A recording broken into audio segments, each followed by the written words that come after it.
ఇంట్లో ఇడ్లీలు మిగిలిపోయినప్పుడు లేదా ఇడ్లీ పిండి బాగా పులిసినప్పుడు మనకు తినాలనిపించదు కదా! సో, అలాంటప్పుడు ఇలా ఇడ్లీ ఉప్మా చేసుకోండి. చాలా బావుంటుంది. దానికోసం ముందుగా స్టవ్ మీద ఒక పాన్ పెట్టుకొని దాంట్లో 2 టేబుల్ స్పూన్స్ ఆఫ్ ఆయిల్‌ని యాడ్ చేసుకోవాలి. ఆయిల్ వేడయ్యాక ఆవాలు, జీలకర్ర యాడ్ చేసుకోవాలి. అందులోనే 2 టేబుల్ స్పూన్ పల్లీలను యాడ్ చేసుకొని బాగా మిక్స్ చేసుకోవాలి. పల్లీలు కాస్త వేగాక 1 టేబుల్ స్పూన్ మినపప్పుని, 1 టేబుల్ స్పూన్ శనగపప్పుని యాడ్ చేసుకొని బాగా మిక్స్ చేసుకోవాలి. అవి కాస్త వేగాక అందులో ఒక 4 పచ్చిమిరపకాయలు, ఒక సన్నగా తరిగిన ఆనియను, అలాగే కొద్దిగా చిటికెడు పసుపు వేసుకొని బాగా మిక్స్ చేసుకోవాలి.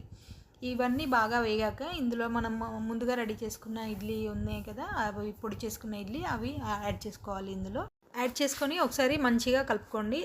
తర్వాత టేస్ట్‌కి సరిపడా సాల్ట్ యాడ్ చేసుకొని మళ్ళీ ఒకసారి మిక్స్ చేసుకోండి. ఫైనల్‌గా కొత్తిమీరతో డెకరేట్ చేసుకుంటే మనకు ఎంతో టేస్టీగా ఉండే ఇడ్లీ ఉప్మా రెడీ అయిపోతుందండి.